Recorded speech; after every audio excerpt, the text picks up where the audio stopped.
place. Rural, remote communities are about to be closed under the existing government unless we stand up and fight. Can you draw any parallels between the experiences here with Aboriginal Australians and, you know, African Americans and Indigenous Americans as well? What lessons can we learn? Yeah, I think that, for example, every 28 hours in the United States, my own country, black, brown person shot by the police. That's been going on now for almost 10 years. And again, we got a black president, we got a black head of Department of Justice, we got a black head of Homeland Security. But those black faces in high places do not translate into justice for poor and black and brown working people. There's not one policeman who's gone to jail to be accountable for killing. And what does that mean? It means that on the vanilla side of town, there's just too much indifference and callousness when it comes to black and brown and poor lives. And the only way you deal with that is through awakenings. You have to have moral, spiritual, political awakenings where people recognize that if they're really serious about living lives of integrity, honesty, and decency, they ought to be in fundamental solidarity with the mothers who cry precious tears when their boys are shot in the back by the police. Now, what's fascinating about it, I had a meeting with the police commissioner of New York City just the other day. He called me and he said, you know, I know you're surprised I call you in because everybody knows how controversial you are. I said, well, I go where I can be forced for good, my own fallible way, because I'm a cracked vessel like everybody else. I said, but I got something to say to you. He said, well, what is that? I said, the problem is that when you have black parents who shed tears for their babies shot in the back by the police, those tears are precious. When the police get shot, those same mothers have deep empathy for the wives and husbands of those police, but the police don't have empathy for the lives of the black kids shot. I said, so the problem is you got a deficit of empathy, a deficit of sensitivity on one side, and the other side is still very concerned about the whole. You see, that's why, for example, when we were there in Ferguson, we were actually where Michael Brown's body You got arrested. lay. And yeah, I wanted to get arrested because I didn't go to give a speech. I like to talk, but sometimes you got to stop talking. You know, you got to go to jail, you got to stay there and spend time with the brothers and sisters in the cells. You could just get a business pass. No, after, but when we got out, we went to where his body lay for 4.5 hours, blood flowing. The police wouldn't allow anybody to gain access, including his mother, dogs urinating on the body. The level of disrespect and contempt cut so deep, if we didn't do something, we would have collapsed. What do you do as a human being when you're treated in that way?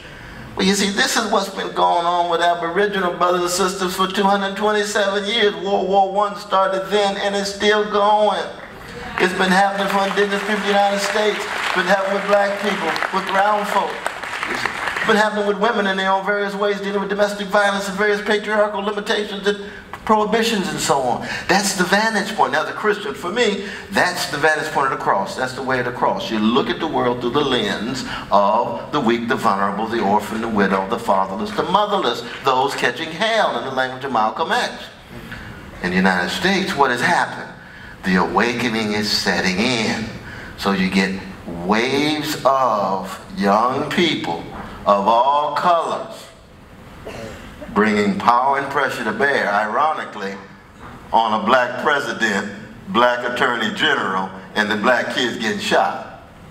Now, I think what Australia needs is a major awakening that is moral, spiritual, and democratic, that focuses on the plight of Aboriginal peoples, the plight of working people, the plight of women, the plight of gay brothers and lesbian sisters, all of those folk who have been rebuked, scorned, spit on, subjugated, dominated, lied about, and criminalized. Now, is the country capable of that? That's the question.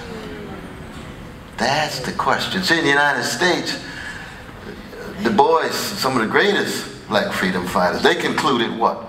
America needs By America, they mean the USA, not the whole hemisphere.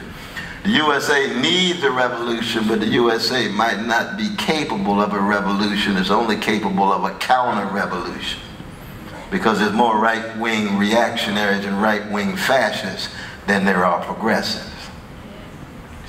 And so, for example, you know, for every person like myself in the United States, you got at least 15 members of a white supremacist militia group.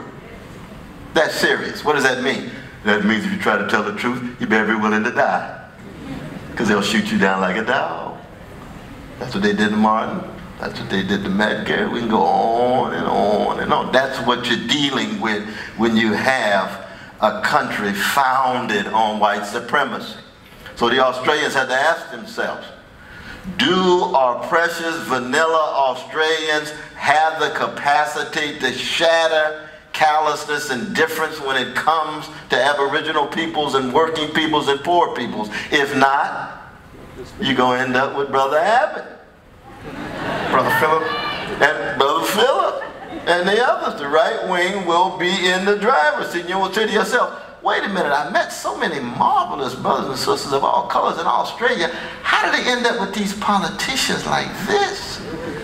What? We have a drinking problem as well. What kind of at least you all have compulsory voting. I mean, in the United States, so many fellow citizens just figure the system is so rigged, it's not worth voting anyway.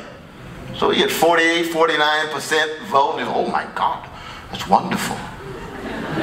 You all, I think, are in the 90s, right? We have to, we have to vote, actually, it's compulsory. But you get a fine. Exactly. I mean, there's something good about that, I think. There's something good about that.